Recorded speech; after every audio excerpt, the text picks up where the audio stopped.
Hello, guys, and welcome to this edition of Let's Talk About It.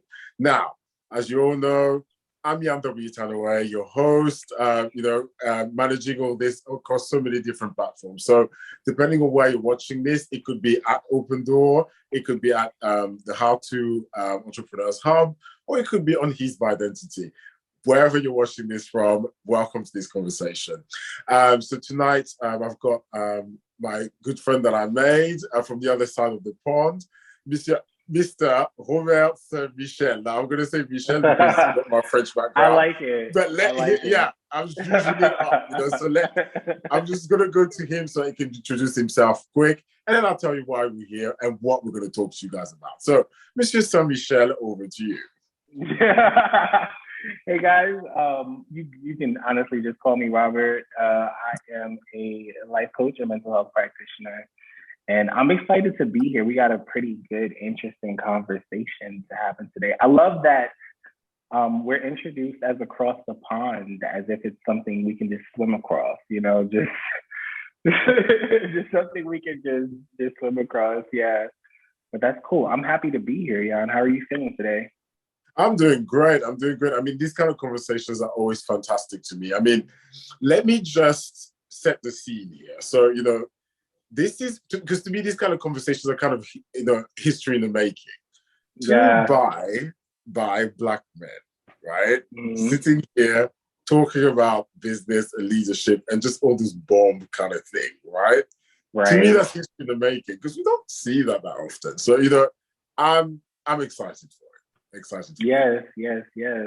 You definitely don't see that often. We need to be more visible if we can and just kind of celebrate each other, not just two by Black men for sure, but even just two men of color in different parts of the world doing similar initiatives. That's wild.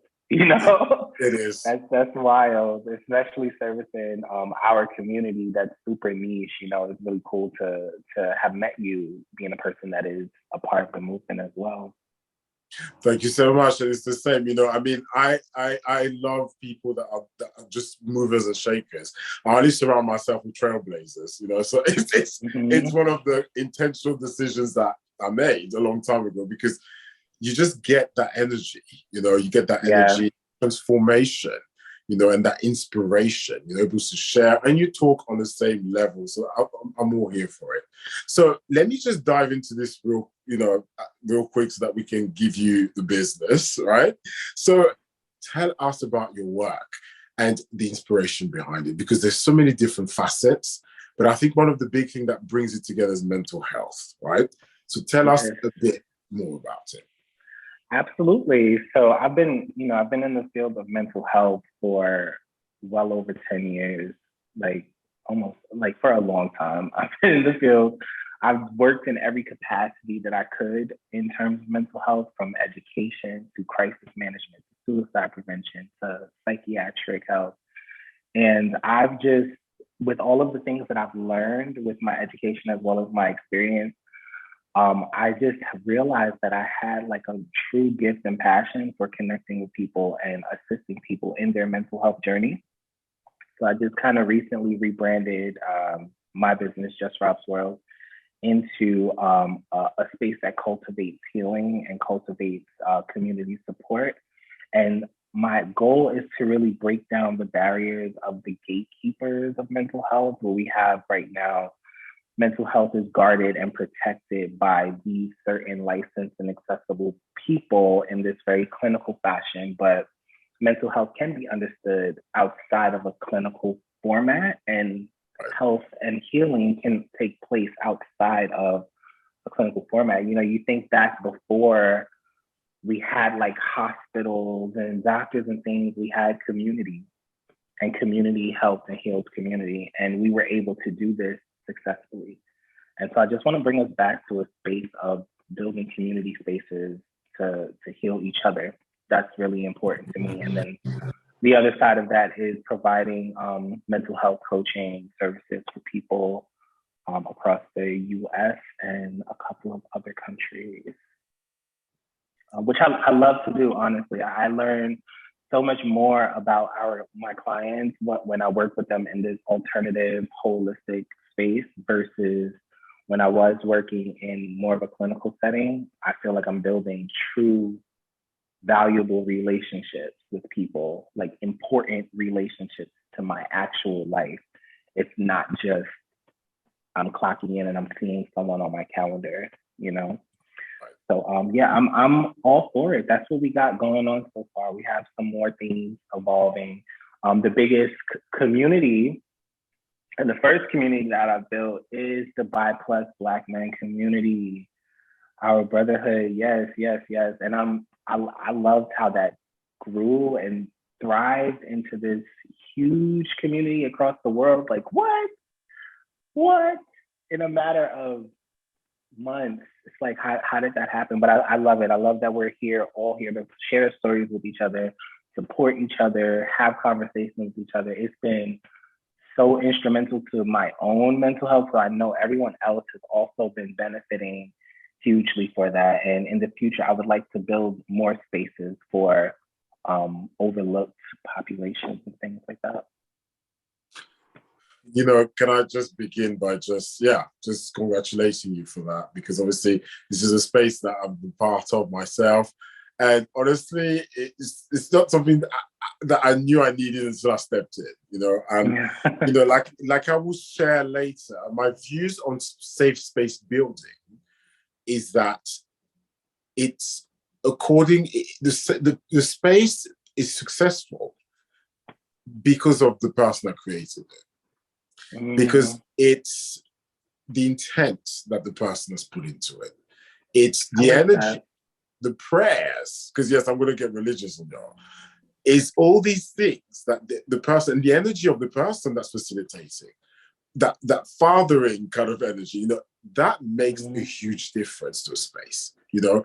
And so for that space to be what it is, it's a lot to do with the people in it, of course, but it's the intent of why it was created. And from everything that you mentioned, there's a beautiful part of this that is so, I talk about this a lot in the How to Hub, impact-led, you know, the kind of impact-led entrepreneur. That's what I'm about, you know. Money is one thing, financial gain is one thing, but impact is that thing. Some people will call it social entrepreneurship. I call it impact because it's long lasting and it's durable. And this is what these communities are about. And this is what 100%. That's a good point. I'd never really thought about it in that context that, like, you know, when you build an organization that is of service to people, it has its own heartbeat, you know, so you have to really put the almost parental intention behind what you want that community to be, because that's going to set the subculture of how the community operates and how people respond and respect the community. So that's a really, really good point. I hadn't thought about that. I'm going to remember that for sure. No, that's awesome. I mean, if we want, because I think you're going to ask, there's this question similar that you're going to ask me, I believe, about this thing. And, you know, let me just say, for me, so I create spaces as well. You know, my spaces have extended different countries and different places. So the first practice that I got at this was creating my educational program, the I'm Happy Project, about 12, 13 years ago. That's what started my entrepreneurial journey. It was about quality of education. It was children. So we went to different countries, set up these educational hubs and communities. I created an educational plan, a bespoke educational plan, creative, mental wellness, you know, very ahead for its time. We implemented it in 4 different West African countries, some South American countries. And that was my first communities that I created. And then fast forward to now. Sorry? That is amazing. Your first community was in multiple South African countries? What? No, it was in West Africa. So that is amazing. That is Senegal, Mali, Ivory Coast, Ghana. And then we had some communities in Brazil, El Salvador, you know, so we did a lot of work, you know, so that's what set my business journey started. I was 25 when I started this, so, and the project is still going till today. We had to pause over COVID, but we haven't quite been able to start back up again because of different things. But it's been going throughout the 12 years. So that's been my first experience of community. Fast forward to 2020, second was Open Doors, my men's magazine / men's platform for mental wellness, again, and conscious men. So Open Door represents my utopia of the world. It's what I wanted to see in men's spaces and in men's world, where men of different backgrounds, races, cultures, orientations came together and were able to put the differences aside, but still have the differences here in order to be able to pick what their experience of masculinity was and actually learn to coexist, cohabit, and be together. And that was such a beautiful thing. The community got started in 2020. Again, the intent was everything. I needed that community. I needed that healing that community was going to bring to me. So my intent was, I need to heal my masculinity.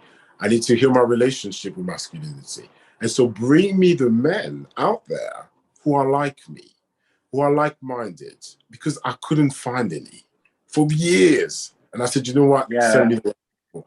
And honestly, a cast of amazing people came. Honestly, every aspect of me, whether it's the Reiki practitioner, whether it's the business guy, the mental health advocate, every aspect of me was represented with these guys. The artists, and we have such a beautiful community, and this is what that was for me. The intent, first and foremost, to the success of everything. The magazine is what it is, that it gets published, it's biannual, so it comes out twice a year. And that's how we've been able to make it work. But as somebody who's of a mixed background, my sensitivity to the world is multicultural, it's multiracial. I am, from my dad, I'm Arabic and French, so partly white. And then from my mom, I'm West African. So this is what my world was. I lived in different places in the world and whatever. So I see everything in multicultural. That's the way that I see it. And my magazine community has been able to represent that. I love that. And same with you. The work that you have done and the fact that you've been able to blend these different aspects of outlets and creative initiatives into a theme definitely is a testament to the fact that you had a particular intention.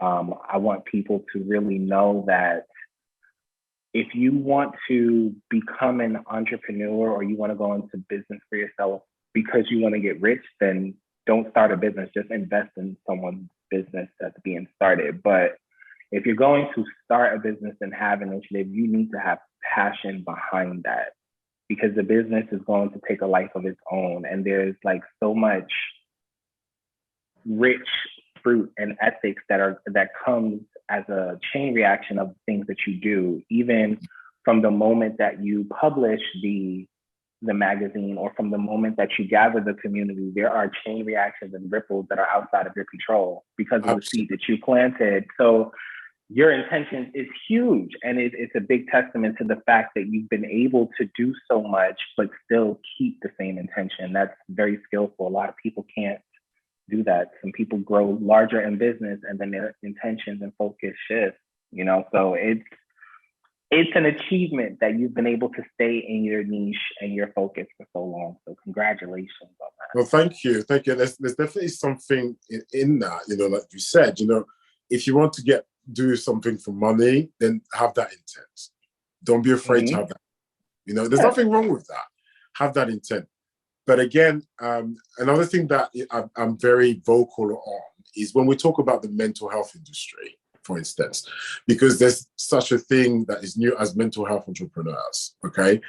And that to me is a very slippery kind of slope because to me, mental health is there for, mental health services, mental health communities and things like that are there for people who are vulnerable. Yes, there needs to be a business aspect of it, but when you get into that, like you said, you need to have the passion and the right intent, because you are coming in to serve people first and foremost. You are coming to give them something, add some value in a different way.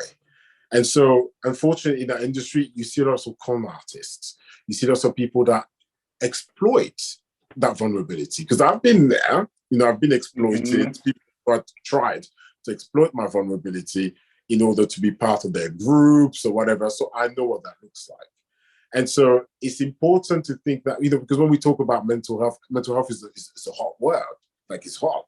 It's there's a lot of money potentially in that field. And so a lot of people get attracted to it. But it's important to know exactly, to have your intent right, and to be forthright with people, to be honest and keep it 100 people. This is what I'm here for. This is what I'm doing. But I feel that when you hide behind the pretense of helping and then exploit, then yes, I think it's just not. Yeah. And honest, everything that you're saying, that's the reason why I decided that I needed to explore my own path when it came to helping people with their mental health. I'm appreciative of all the experience and education that I've acquired, but I've seen it. I've seen the bad intention of the industry. I've seen people in the position of treatment use their power divisively. Right. I've seen manipulative paperwork.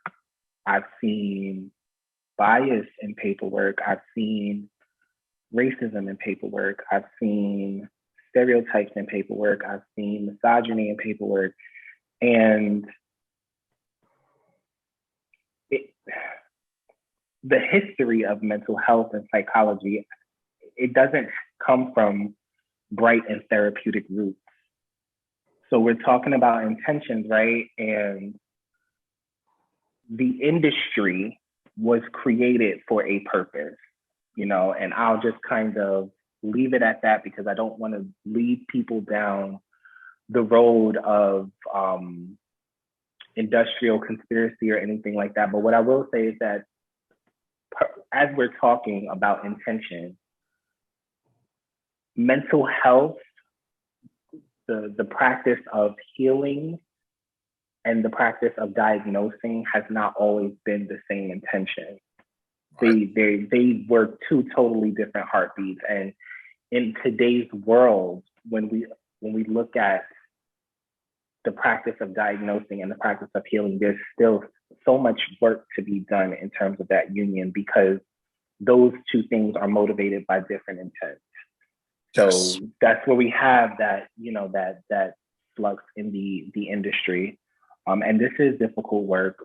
There are amazing people. I've worked with some amazing teachers, amazing doctors, amazing nurses. There are some amazing people that put their heart into what they do.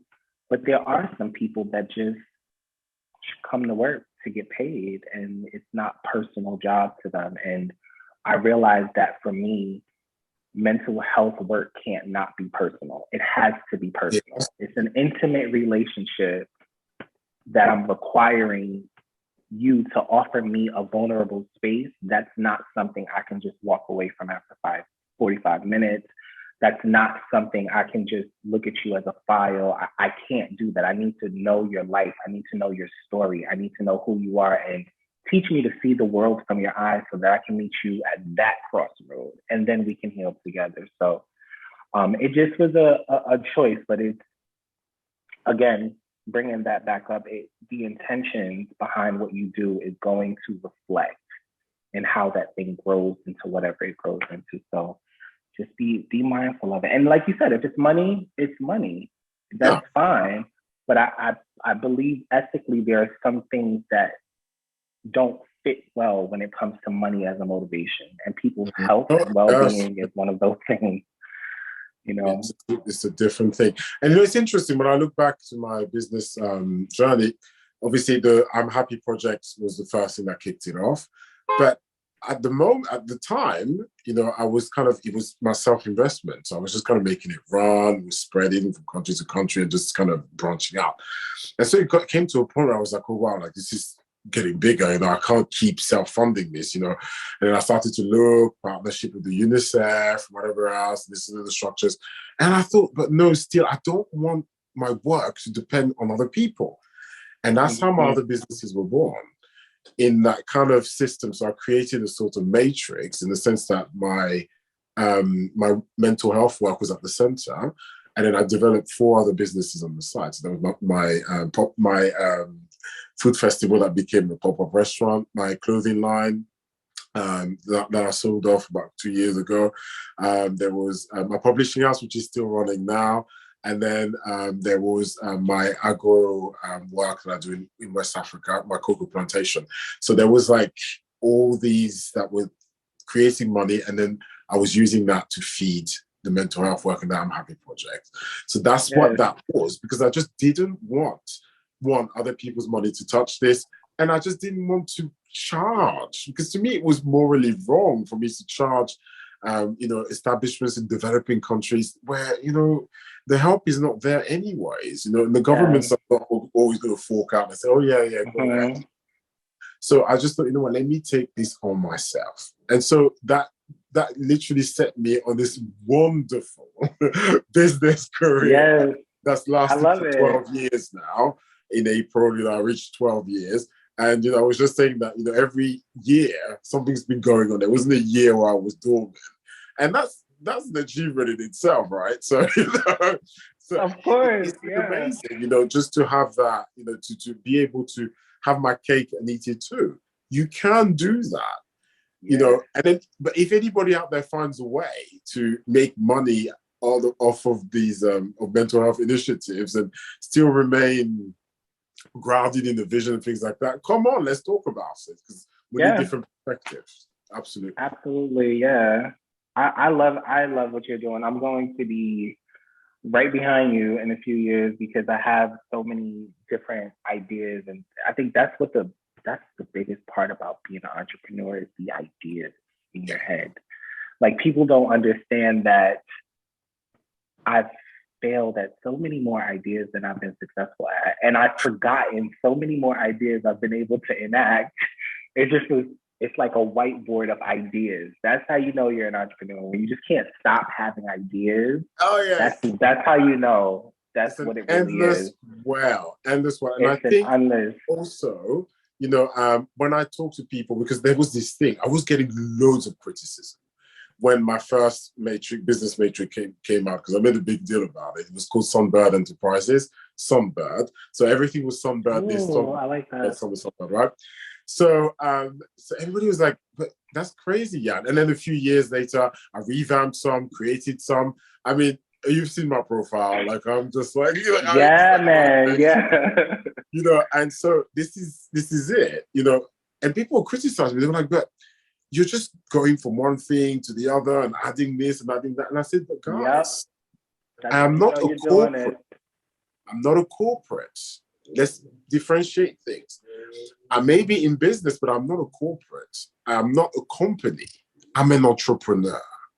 That's 2 different things. You're an entrepreneur when you start something and it inspires you to start something else. That's it. You cannot stay with the same thing as an entrepreneur for too long. You have to innovate. And I love the term innovation. And that's one of the questions that, I wanted to bring in today. Creating innovation. And as entrepreneurs, that's what we do. We are the ones that make this world go around in different scales, of course, Yes. We are the ones that make this world turn around for people, So people need to put some respect on our name. They do. Yeah. We gotta charge for this Zoom. We gotta charge people to watch this video, because this is some good information that I wish someone would have told me in my beginning journeys as an entrepreneur. I started off with youth development, and I had a passion for youth development, and that grew into a passion for mental health as an entrepreneur. But that's so 100% spot on. Like, you're going to get criticized. people, same thing. People's like, oh my gosh, I hear all the time, you're going to be in school for the rest of your life. You want to study everything under the sun. You keep jumping from focuses to focuses. How are you going to do, I started off with dance and choreography. How are you going to do that and mesh that with modeling and mesh that with mental health? And now you're publishing a book and all of these things. And you have to remember that the vision is for you. Everyone is not blessed with vision. Absolutely. They're not blessed with vision. Yeah. The product may be for them. If someone is looking at you and saying you're doing too much, and it's because they're a consumer. They're not a visionary. Exactly. So those are people that will make great customers. They're going to make absolutely. You know, if they can't handle so much of that chaos, just give them one product. Say, hey, I wrote a book. Purchase my book. Hey, I'm starting a program. Support this. You give those people stuff in dosages, but when you see like-minded people, you're gonna know an entrepreneur when you see an entrepreneur. Absolutely. It's because of that idea. Their brain is gonna be on fire. And I can't remember the last time that I wasn't an entrepreneur. I don't remember the last time I didn't have a business going for myself. I didn't think about strategies and future. And I don't remember the last time. I couldn't tell you the last time I just had like a personal social media account. This one that I have now, this is new. I just got this like a few months ago. I just decided, okay, well, I'm at a place where I am with my business reputation. Let me take some time to kind of just put the roots in the sand and then just also relax. So I'm working on this mentality of the way I project manage my business. I want to project manage my personal health and my happiness. And those two things are not synonymous. People think that you have to be successful to be happy, then you're just going to always be waiting and holding your breath for happiness. Happiness is where you are. You have to set the bar of happiness low enough that if today on Wednesday I said, I think I want to like really feel really good today, I should be able to access what I need to feel really good today, regardless of any of my achievements, you know? So having to separate those things are really important. But doing mental health work, that's important too, because I have to make sure that I'm balancing for myself because I'm absorbing all of that stuff, right? Absolutely. So I have to make sure that I'm balancing and I'm really, sorting it through. So that was excellent point. Excellent point. No, and I think, we need to demarcate here. Like, not everybody is an ideas person. Not everybody is, and when you look at the psychometric analysis, for instance, I go by Belbin. Okay, I don't know if you're familiar with Belbin. No, I'm not familiar with that. That's my psychometric analysis, and my top three are a plant. That was number one. The plant is the person that creates that comes up with the ideas in the team, right? And so I scored like my top score was there, but what was a freak kind of result was that I'm also an implementer and a resource. I just kind of get the resources. So these three results were the highest, almost at the same point. What exam is this called? It sounds interesting. The Belbin psychometric analysis. I'll send you the link. Yeah, send me a link. I don't think I've heard of that. Yeah, so it kind of gives you a graph of like a bell curve, probably. And it's kind of like it's for team building, but you do it for individual members of your team. And at one point, everyone in my team would do this. Now, my result was a freak result because usually people are like, but you can't get a plant that's also a resource investigator and an implementer. Like, it's rare to find people that do all these things. And that's when I understood. And I said, yes, I am all these things because I will come up with my ideas, I will gather the resources, and I will put it and see it to completion. So that, I'm also a complete finisher. That's another term. This is it. So for a very long time in my career, I didn't necessarily lean on team. I didn't. I had to learn. That was a skill that I had to learn. And, when I look at you and, the way that you're doing things and things like that, I can see a little bit of me because you're learning these skills because you're keeping yourself going. Like today we're having that conversation about coding and you were doing the coding and stuff. And I said, yes, that's my guy because you learn things. When you're that entrepreneur, when you're that guy, you You learn learn, things that you you get a just lot of didn't even skills. think.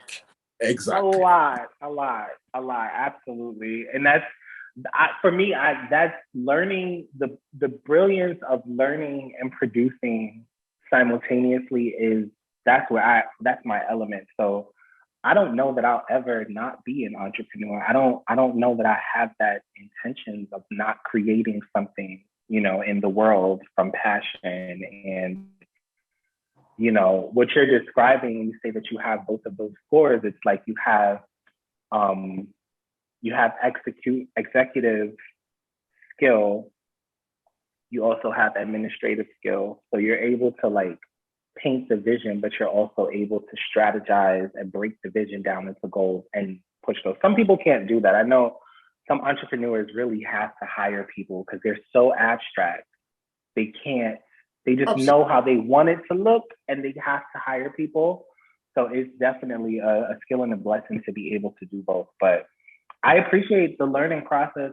I've been learning about entrepreneurs. I've been a baby entrepreneur since I was in high school. I've always just wanted No, yes. my first When we've got the entrepreneurship. skills, we're born with Oh it. my gosh, I had an advice column. Like I had an advice column, y'all. And I had like a fake website in my high school. And I had an advice column, and people used to ask me for relationship advice. I used to charge like $1. Oh my goodness. Now that is how it begins. Ladies and gentlemen, this is it. Did you That's see? how it I don't begins. know if you guys saw Sex Ed, but that was me. I was secretly my high school relationship psychologist, That is and I grew absolutely it crazy. into this. But I grew it into this really cool online advice column that actually became really scholarly. When I started college, I was able to use some of my writings on the website as like submission for school credit because I would Wow. use citations on everything that I did. And it grew. I remember I looked at my analytics and we had people in like China and Canada. I was like, what? What? That And is I awesome. kept up with that for a while. I have so many business cards of like businesses that I've started and concluded, but shout out to the high school because that was where it all started. That's where, remember MySpace, that's where coding, all of that, and that's where it started. So shout out to the high school. No, You're never too young to be a visionary. Never too young. no, absolutely. And I think, it's important for us to nurture that vision because, that's kind of what the I'm Happy Project was about, our youth, in the continent, in Western Africa or, in a lot of developing countries, such brilliant minds, Mm, but again, like us, like we said, if you don't have the education, there's a lot of things that you miss, you know. If you weren't taught certain things, yes, you learn them eventually, but there's a way to cut corners to learn from people, you know. And when it comes to this discipline, there's definitely an education that you need to learn from others. There is. I know everybody's always wanted to be self-sufficient, and I get that. There's some things that I learned from mentors. I've got mentors, business mentors.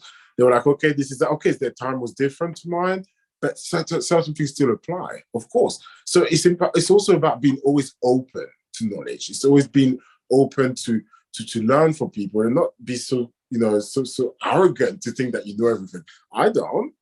Okay. Yes, I imagine. depend on myself for a lot of things. I'm an independent kind of guy, but I will listen. I will sit down and listen. I will ask questions. This is it. I have no shame when it comes to this. Absolutely not. Yeah, there's a proverb that I love. It says, "When the student is ready, the teacher will present himself." Appear. Yeah. And I love it. I never forget that because learning and growing and developing, you always have access to that. You're just not always ready to receive it. That's But right. the notion that you're one person in a world of billions of people right now that have existed for billions of years and so much life, and the idea that you right now at 30, 20, 30, 40, 50, 60, 70 The idea that you single-handedly acquired this mastery of knowledge to the point where you absolutely definitively know anything is insane. It is. You need to tell me that your one mind on this short time on this earth, you've learned something that can never be challenged. What are we gonna? We'll look back on what the things that you knew. We'll look back on that 100 years from now, and they'll kind of like be like, why did people believe this? You know, you have to be humble and know that as much as you know, remember that you really don't know anything. You know very little.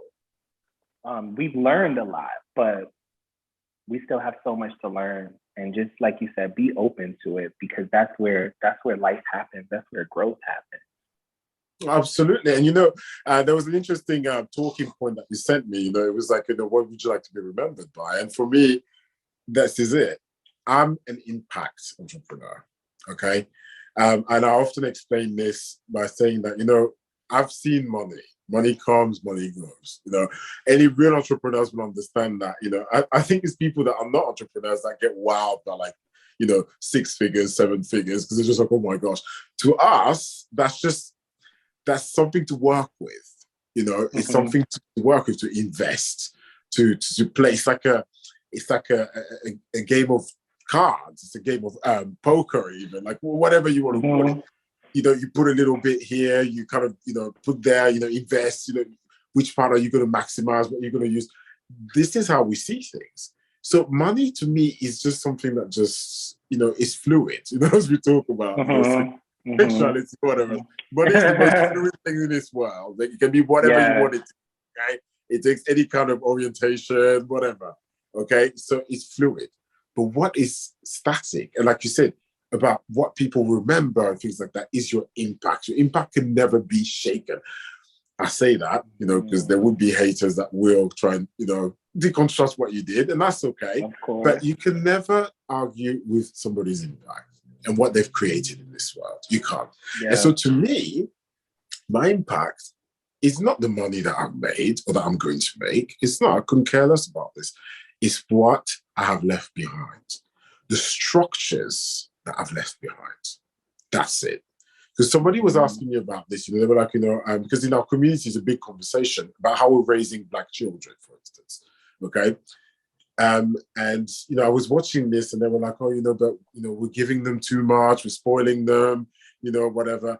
And my argument to this was like, yeah, my children are comfortable, I give them a lot of things, but what I want to leave them is the structure, the bones of everything that I'm creating. Because what's important there is that I'm not giving them the exact thing that I created. I'm giving them the mechanism, the bones, so that they can flesh it out. So I'll take my flesh out of it, that's fine. Or you can take the flesh out, but then you can use that structure, build upon it, and flesh it out however you want. I think that's the most powerful thing that you can leave in this world: the structure, the system, the operation. Of what you give, that intellectual property that you can't always touch. That's it. To me, that's what it is. So if I'm able to leave my structure, I would have achieved my mission, And if that structure can be durable, if it can be sustainable and stand the test of time, where, for instance, my educational program, and that's why I love being a publisher. I do many things, whether it's the modeling, whether it's this, that. But actually, the thing that gives me the most pride is being a publisher, because I see publishing as a legacy business, one of the biggest legacy. A book never dies. It's an idea. It never dies. How many books in my publishing house can I, in 10 years, bring back out again when the time is right?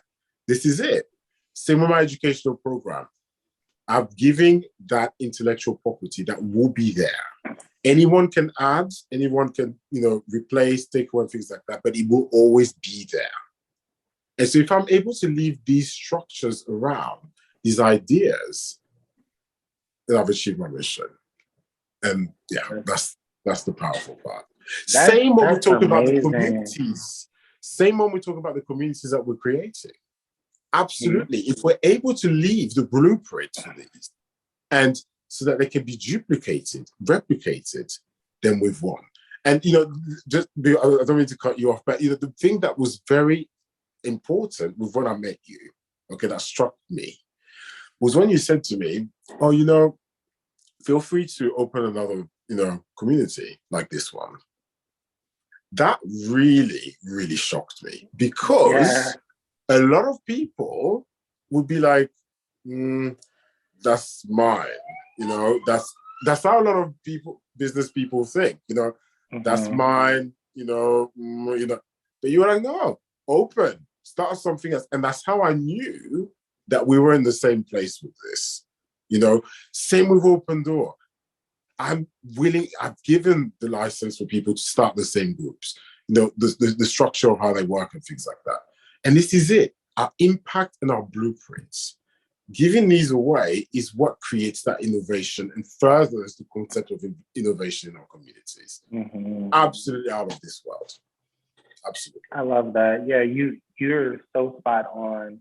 We have to start thinking within our community. We have to start operating from a mindset of abundance versus scarcity. And a part of it is circumstantial. If you, when you have been connected to scarcity or poverty, or you have a culture of limited resources, you do think to protect mine. Absolutely. And I think through business, it's a learning. It's one of those things that you learn, that you have to operate from a business perspective of abundance. When I first started my business, I was afraid. Of course, I didn't know. I was like, oh, is someone going to steal my business? Is someone going to steal my ideas? I didn't know. So I had to learn. But similar to you, I want to be known and remembered for impact. I want to be remembered for the lives that I impacted. I want to be remembered for the lives that I changed. And businesses are fluid to me. The way that you feel money is fluid. Businesses are fluid to me.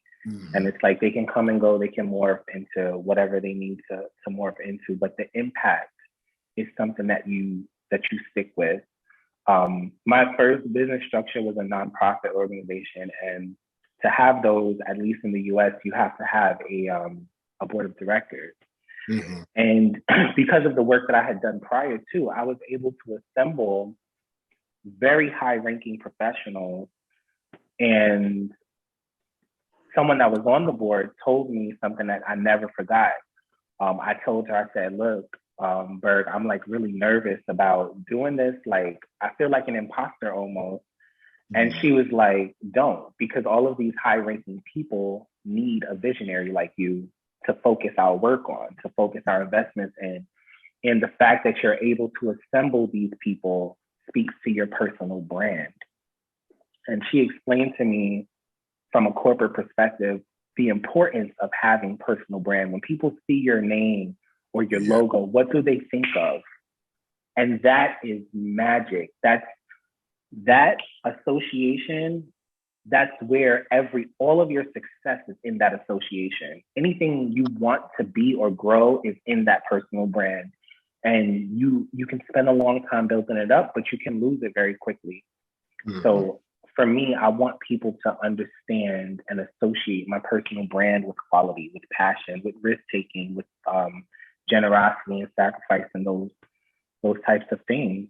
But longevity as a businessman, you have to have a personal brand. When you think of Nike, you think of the check. When you think of Michael Jordan, you think of his sneakers. When you think of you, what do people associate that thought with? Well, what is that? I am a wild card as a person.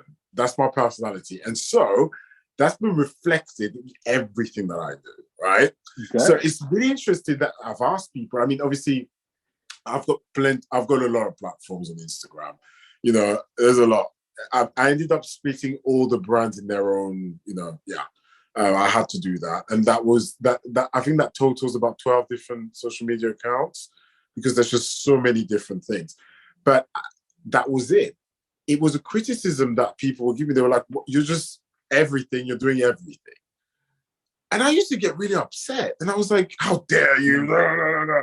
I'm doing this, I'm doing that, I'm separate everything. And I thought to myself, actually, no, let me play on that.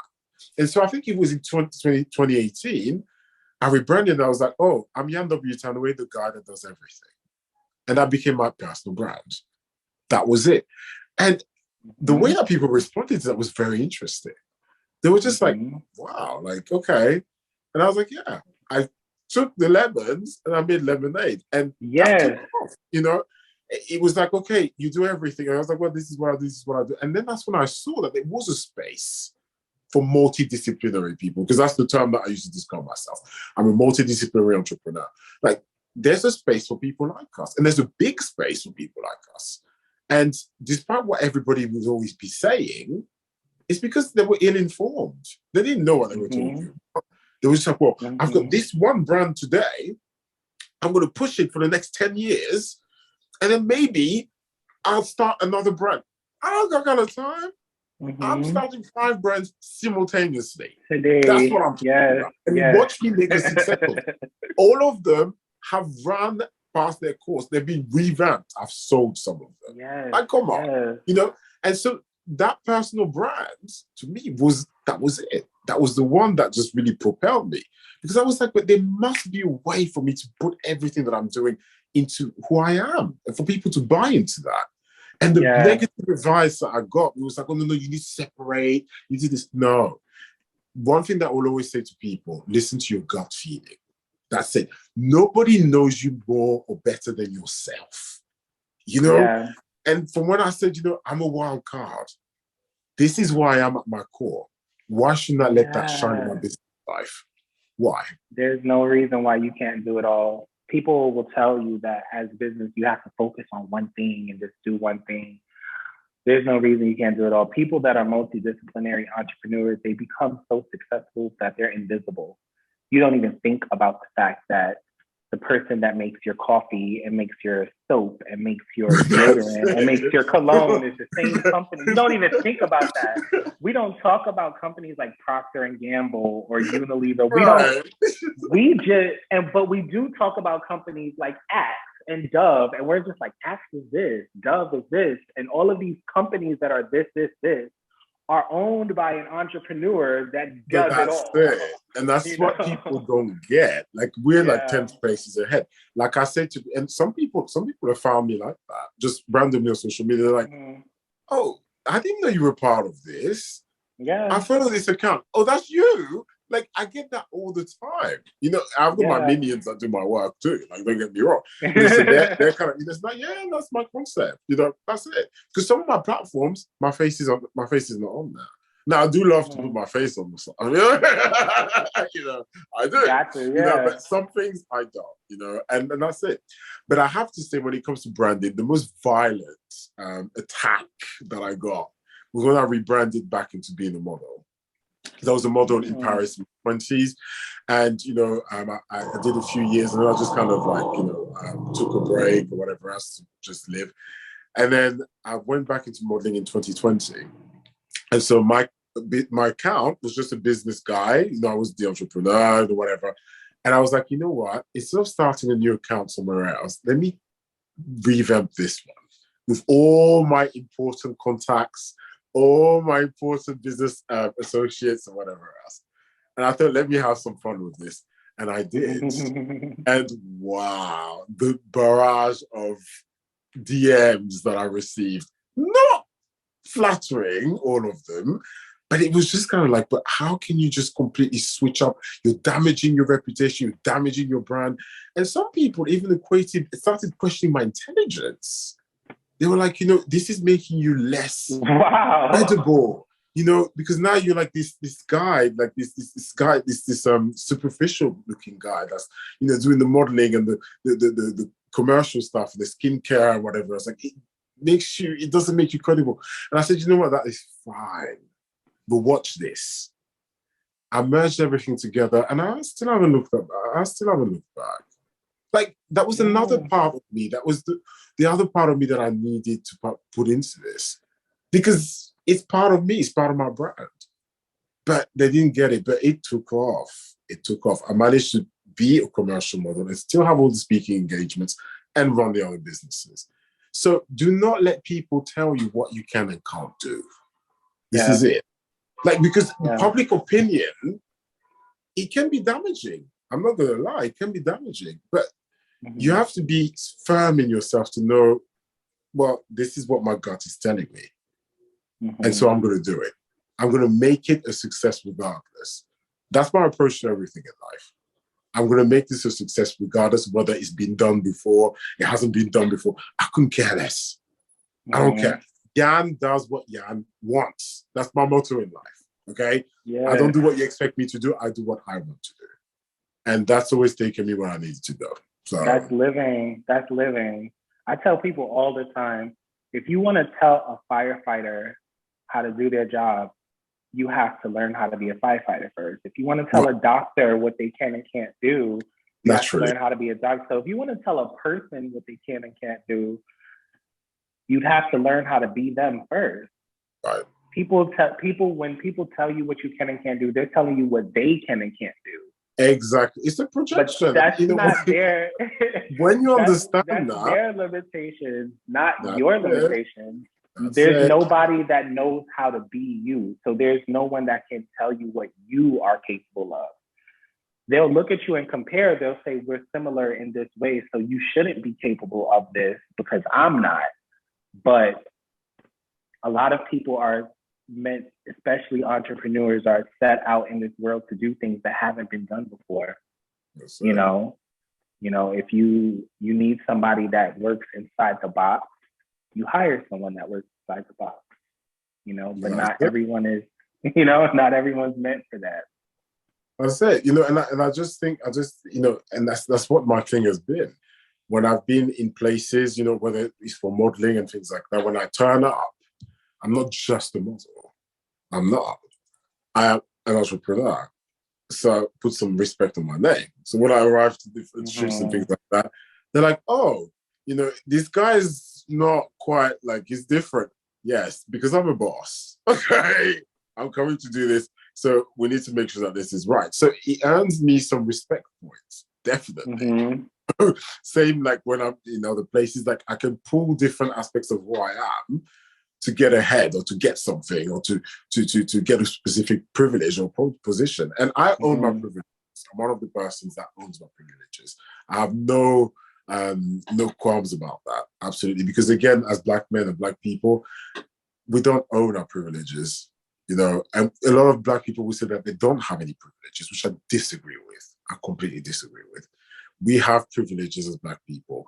And so a big part of my message is to help people to tap into their privileges, especially as when you're talking about, being a bi man, I mean, look at us, and plenty of others like us.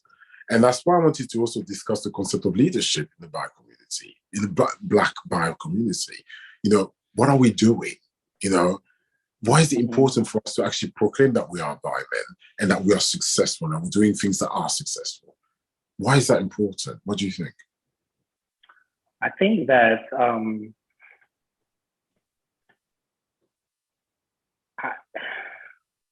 I would say that it's important because it's like we live because of erasure, we all feel that we're supposed to be invisible. Right. And I think that everyone, or at least everyone in leadership that I've seen in the Bi+ community, came from a space of trying to assemble safety for themselves, assemble, it's like a reach of like some type of validation, like I can't be the only one. Right. But it rolls over into becoming that safety for other people. And so I think that we have a far ways to go to have leadership of bisexual and bi+ Black men. And there's undertones of so many conversations that haven't even been unboxed. And I don't know that we have enough of a trend yet to say, this is why this niche matters. We're still like so new to this niche But I Okay. can say the startings of it seems for validation. It seems for us to know that we're not alone and that there is a world for us, because we get overlooked by every community. We get Yeah. erased and invalidated by every single community. Sure. And that stacks on top of being at the intersection of racial invalidation Yeah. and racial oppression. And it's like loads stacked on top of your mind of you're an imposter. Like you're an imposter for your preferences, you're an imposter for your wants, for your dreams. You're just a straight up imposter, you don't matter. And those are the messages that keep going. So in terms of leadership, I think we're still getting there, but why we need to continue to have these spaces is because there's this like we're getting beat on in a way that other people are not feeling. And we're being taught to think that we're the smallest factor of importance. Yeah. And we're not. We're being taught to think that we're the only one. You know, we have a space now with Bi Plus Black Men. It's like 130 something, I think. Every single one of us, most of us, have never met another bi Black man. True. In real life. And that's like, we it's thought just it was bewildering. just going to be, yeah. You know, there are these paradigms and these puzzles of how to be an acceptable Black man, first of all. Yes. Then the conversation of fluidity in your masculinity and the treatment that you like, the whole way that the gay community tries to erase bisexuality and the straight community is erasing bisexuality. It's just, I feel like there's a reason why people who are bisexual have like twice the suicide rate of the entire LGBTQ community. You know, there's a reason, and for me, I'm not comfortable with those odds.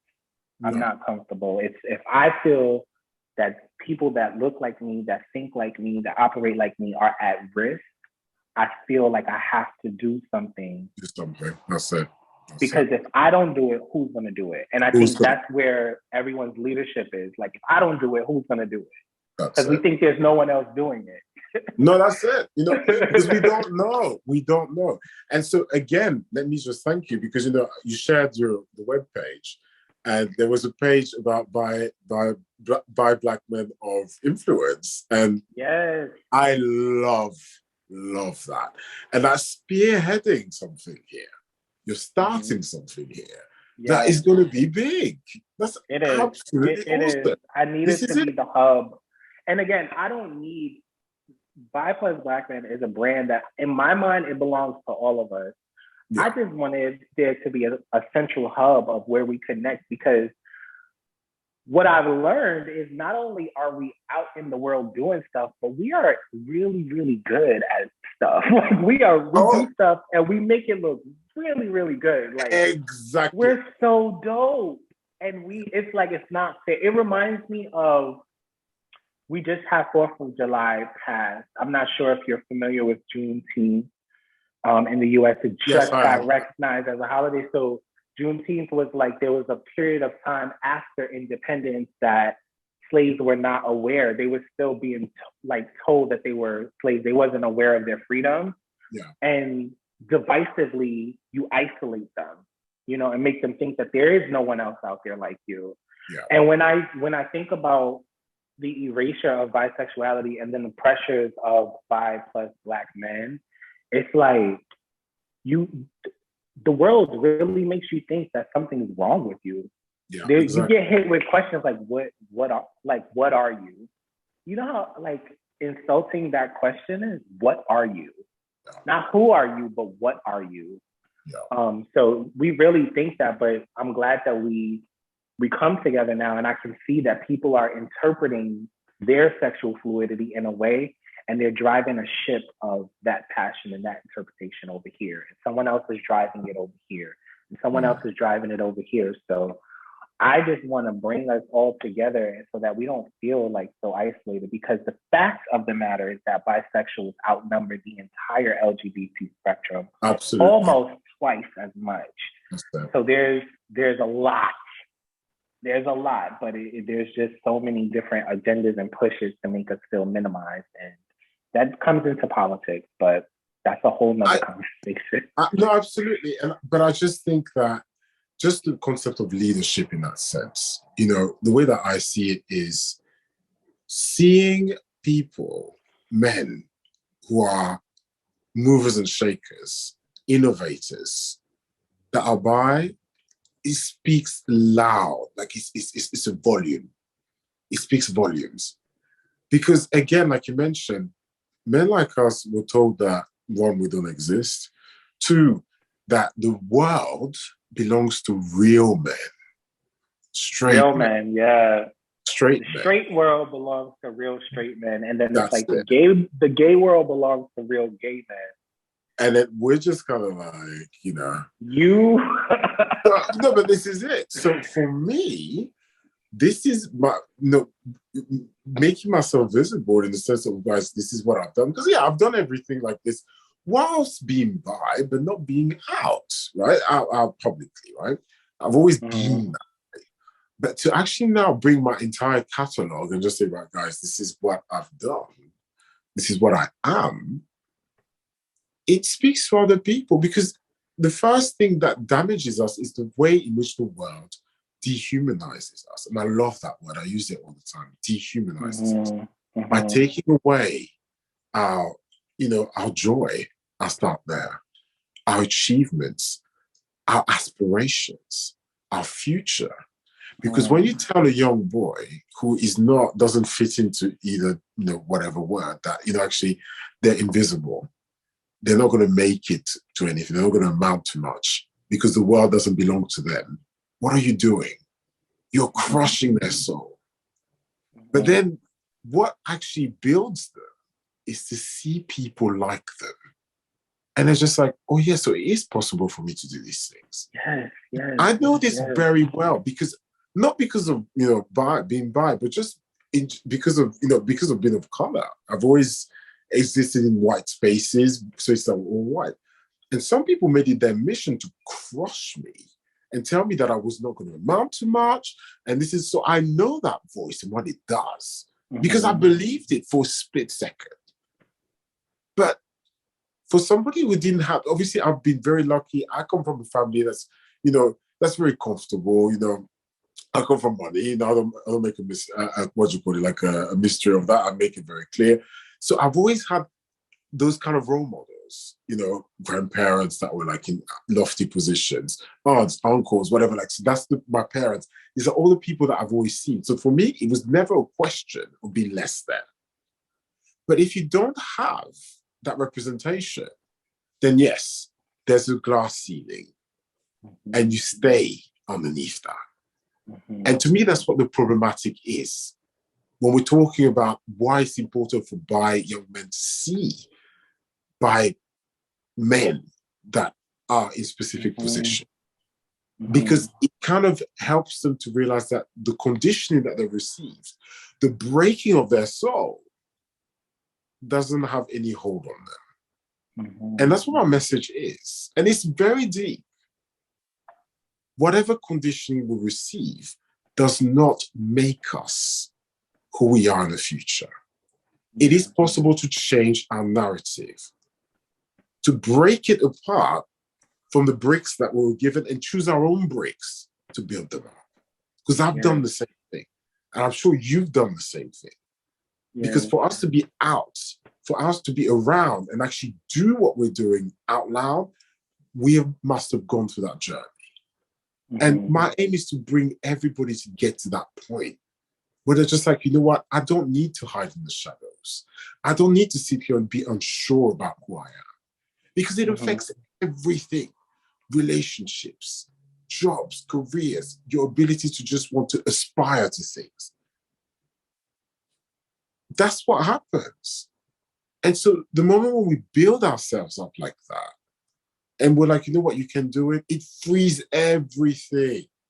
It does. Mm-hmm. And that's the message, that's the mission that we have ahead of ourselves. And that's why tonight, like, it's just an amazing thing that we're able to do tonight and talk like this and share this. Yeah. It's more than just, I don't know, it's prophetic, it's spiritual, it's, Yeah, it is. all day. It is. It really is. It is a spiritual Calling. piece of art. Yeah, it's a calling. That's a good word for it. It's definitely a calling. And I don't know how, like, if I had to tell you how I got here, I don't really know. I just I was as true to myself as I possibly could be at the time that I could be it. But what you were speaking a lot to was self-esteem.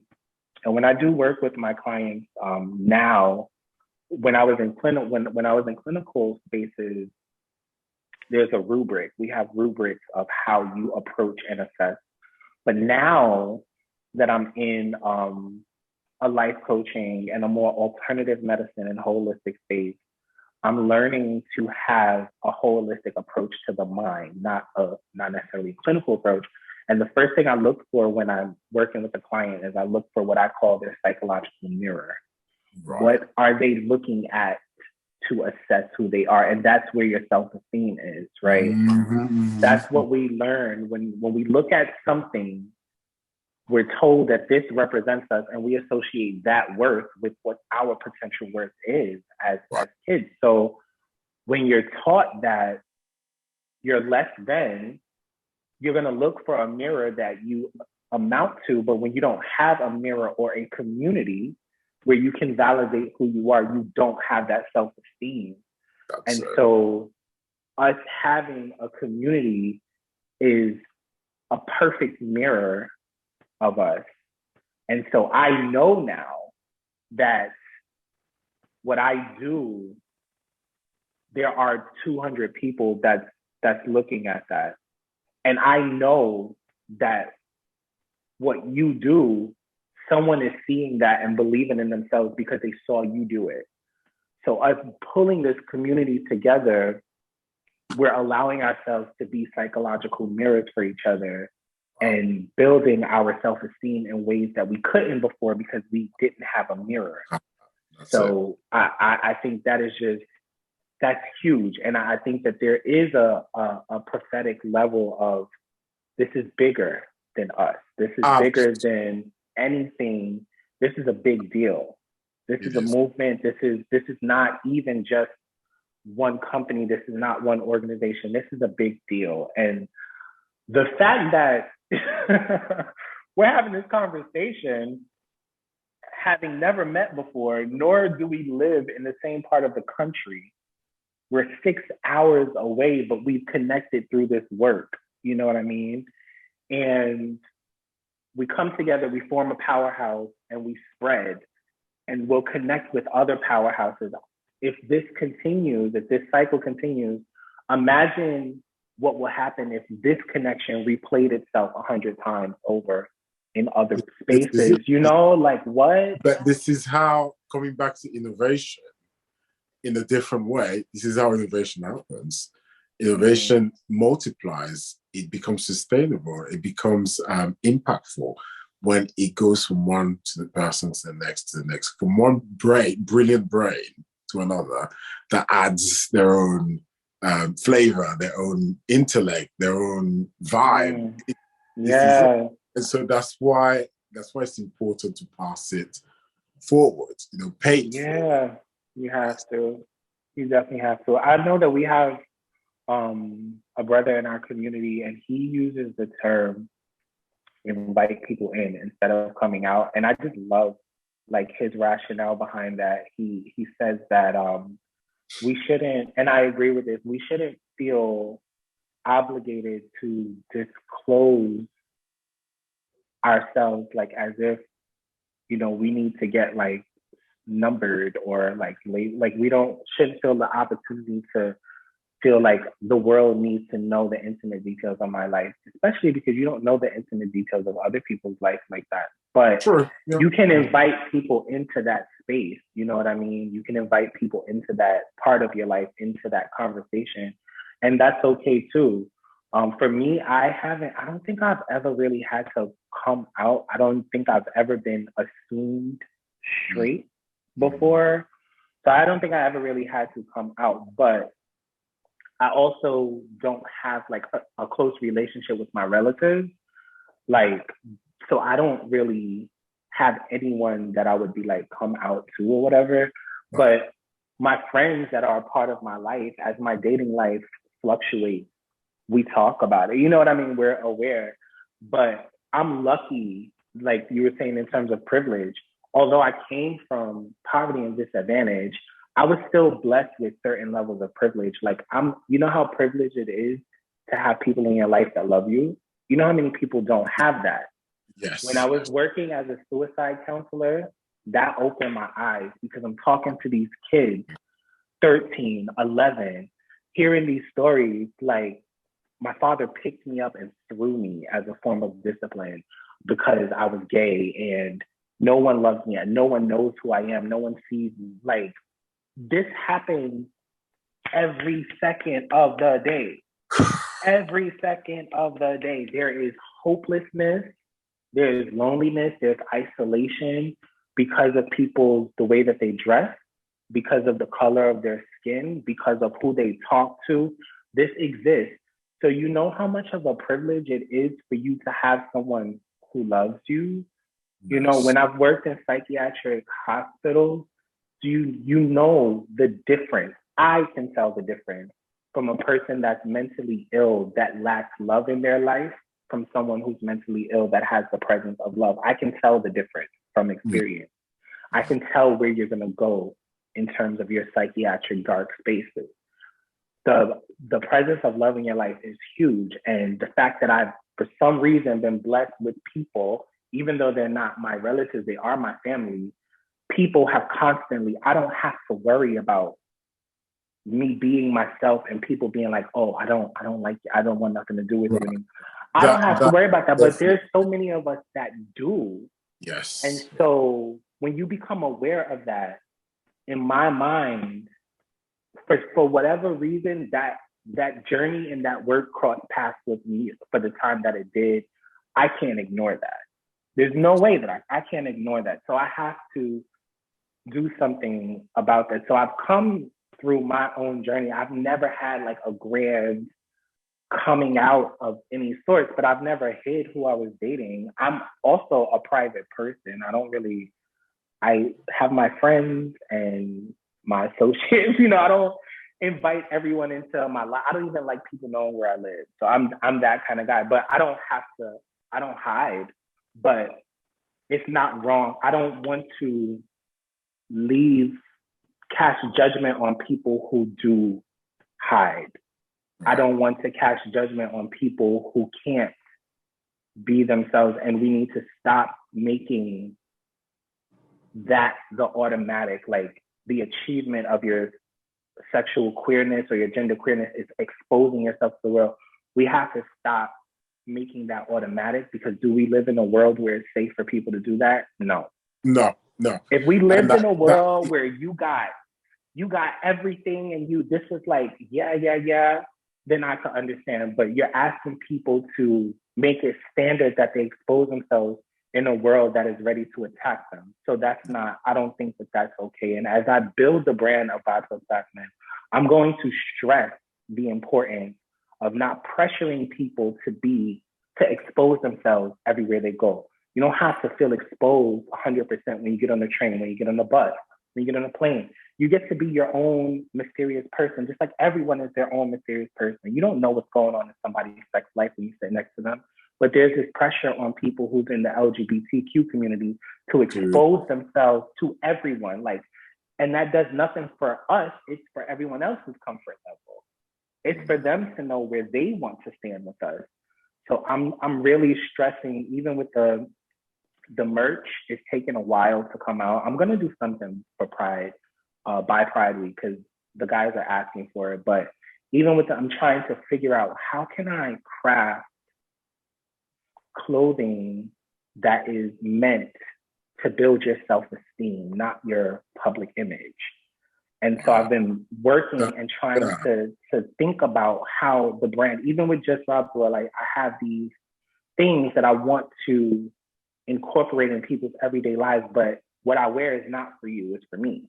So how can I craft that and allow me to share it when I want to, you know? There's a nuance. There's definitely a nuance between the two. And I love that you're actually taking that into, that's a very, very valuable point there. You know, and that's something to think about.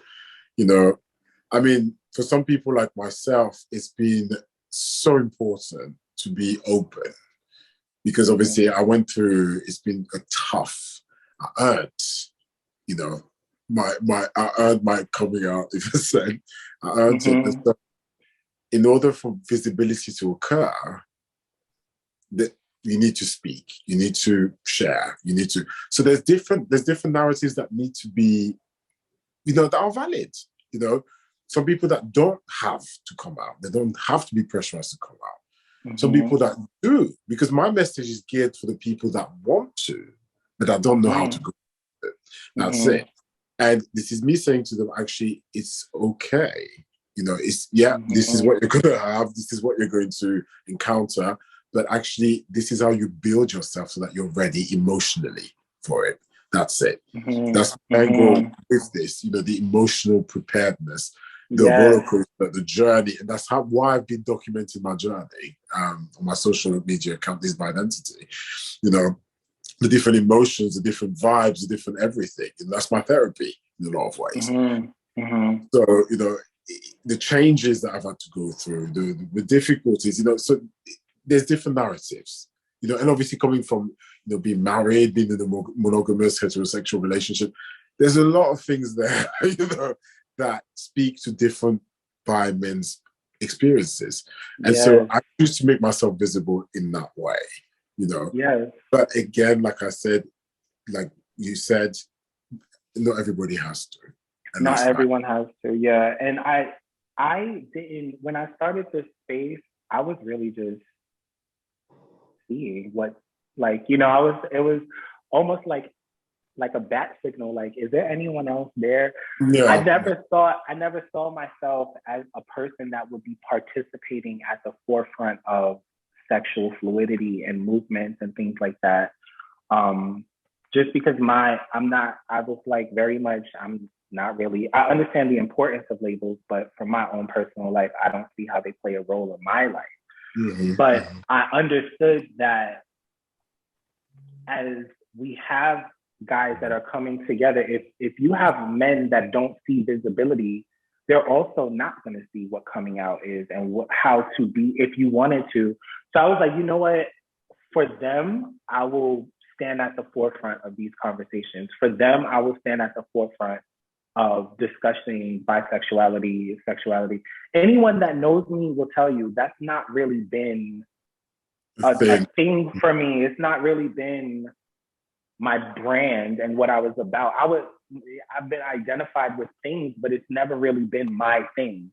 Same. But if I have to make it my thing, you just if I have to make it into my thing so that other people can see that they can make it their thing if they want to, I can take it. Like, but like I said, I'm privileged. I don't have that much to lose by doing so. That's it. I don't have that much to lose by doing so. So if I can put myself in the forefront of saying, okay, I'm going to be out on radio and TV and I'm going to tell everybody and I'm going to wave the flag and all of that, I'm not losing anything. If I don't have to worry about homelessness. I don't have to worry about violence. I don't have to worry about that. So if I have to do that and to represent and show other people how to do it, then so be it. And I'll just do it. That is. You use your platform for something. That's it. And using the privilege that we have, coming back to privilege, to be able to bring that. So, gosh, we've spoken. Like, this is really, really good. I feel like we gotta have like a part to. Like, we have No, to. that's exactly what I was about to say, because we didn't even to. cover everything. So in the interest of time, I'm going to kind of like wrap up the conversation here at this point. With the last point, since you mentioned about psychological mirrors, if you were, I mean, you are, we both are, but if you be a psychological mirror, what do you hope people see when they look into you as a mirror? What? You can't ask me that. That's a big question, Jan. What? You didn't email me that. Your team didn't email that question. Are you kidding me? What? Me being someone else's psychological mirror. What do I hope to reflect? I hope to reflect courage. I hope to reflect courage. I don't know if I had the responsibility of being someone's psychological mirror, I don't know that I could reflect anything else but courage, because courage has been the essence of my struggle. Right. So courage is really something that if I had a mirror when I was younger and I had courage, I feel like I would have, I don't know that I wouldn't have done better per se, but I would have had less turmoil in my mind and my heart. So courage to be yourself. And I specify that because I remember when I was working with these kids, and these girls would be like, yo, Mr. Holland, like you're not scared of nothing. Like, you're so brave. And, people think that because people think that because you're not insecure about your sexuality, you're you're brave. Like, oh my God, you have it, nothing to worry about. No, I'm just not insecure about that. But you think I should be. But I tell the kids that it's courage. It's not feeling invincible. It's willing to face things that you're afraid of and believe that you're still going to come out on top.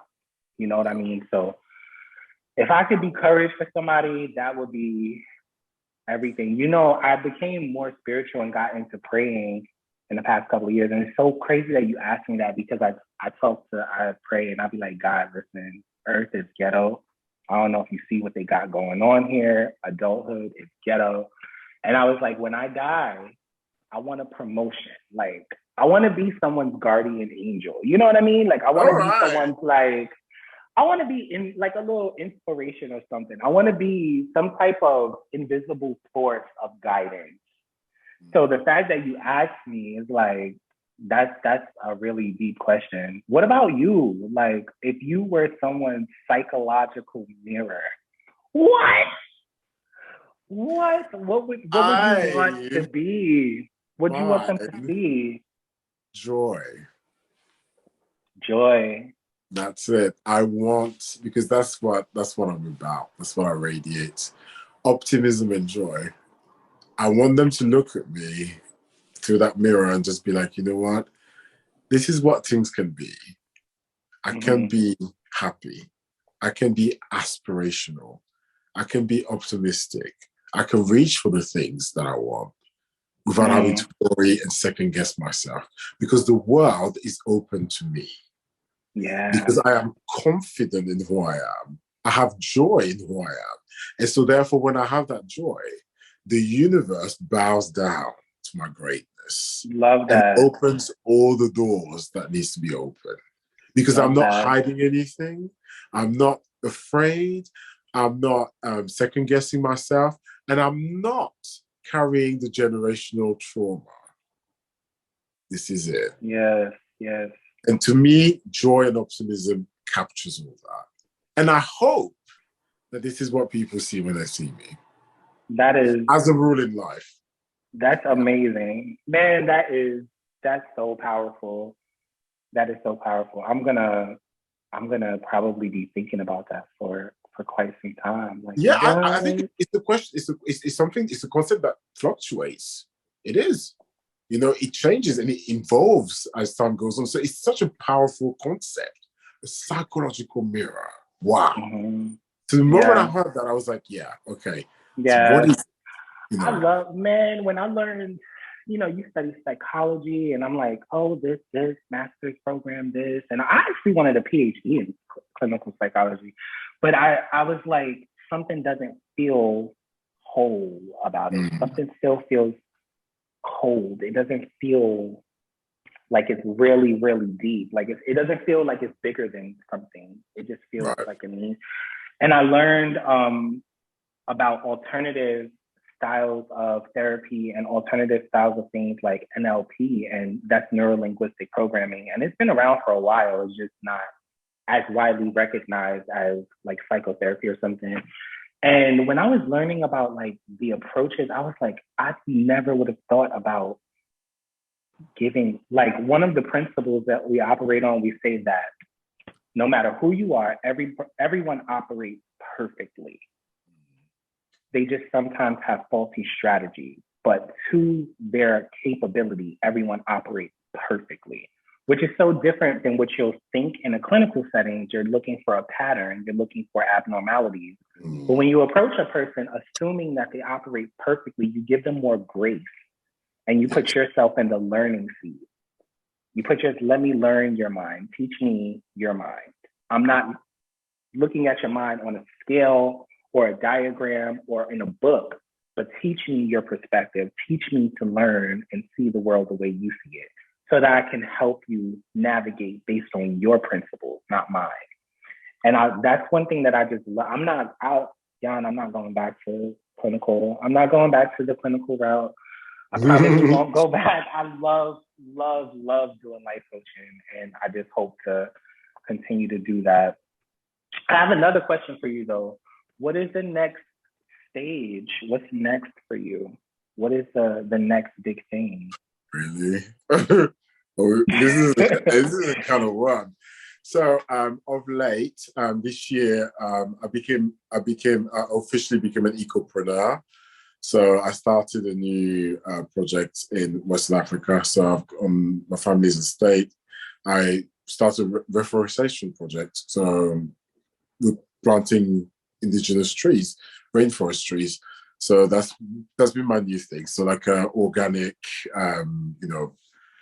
planting project, reforestation project, and just environmental work. So that's been my big thing this year. And I shared loads of stuff on that, like on the internet and whatever, because I was in Africa in May. I'm going back in October. So, those are great. And I'm really excited about my sunflower plantation, the first sunflower plantation of the country, I guess. Yeah. So I'm starting that, so that's really, really exciting. But then on the mental health front and things like that, I'm working on a new platform, which is the Open Sexuality platform. And it's going to be a multi-orientation platform that's going to focus on men's sexuality, where we're going to educate men on the different sexuality and orientations of other men, practices, and whatever else. So that's going to be coming to a magazine. So I'm working on that. Open Door is going nicely, but I have another issue. And when it comes to bias spaces, yeah, I'm maybe taking a cue from you, but I do want to create a multicultural bias space, just like Open Door, but multicultural with everybody, every kind of race and whatever else. And yeah, so I've got my small bi community of different type of men. And yeah, we're just working that way. So there's a lot of different things in the pipeline, and yeah, lots of collaboration for me and you that we're going to do, So yeah. Yes. It's going to be amazing. This conversation gave me an idea that I'm going to tell you about later. But for me, the next, I'm giving my attention to 5+ Black men in life coaching. Well, I guess 5+ Black men will be the biggest business initiative. I'm giving it like 2 years of love. And I that's something I started doing with like my projects. I wanted to give it 2 years of unlimited attention to see what it can grow into.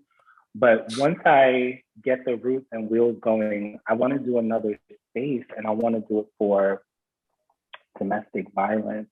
I want to do it for Black men that have come from households of domestic violence or experienced it or even, yeah, I want to go into that. And I have someone interested who she wants to create spaces for domestic violence for women. So I might actually just kind of show her how to do that and let her grow that into her own baby and her own project and stuff like that.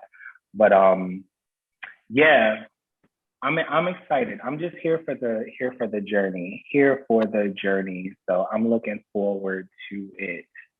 And I can't wait to see what you have in store. I gotta like fly out to like Africa and plant some trees with you or something like that. Oh yes, honestly, that project is I know nothing about planting.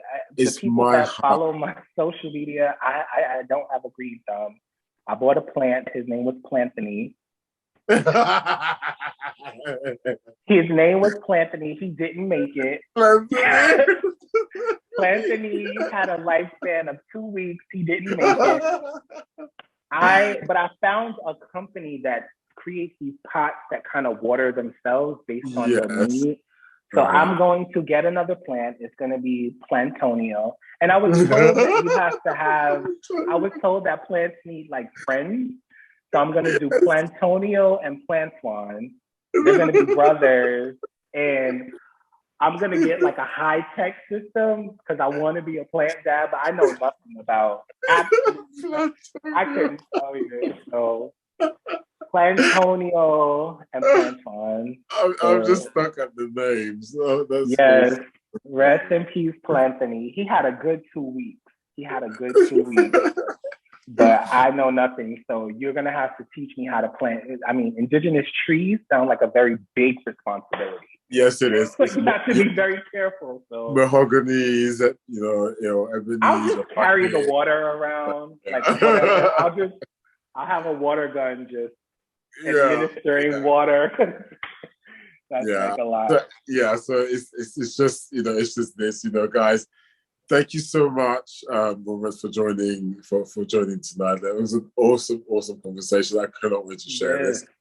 So, guys, wherever you're going to be watching this from, whether it's on Robert's social media or Open Door, Bidentity, or How to Hub, this was our conversation tonight.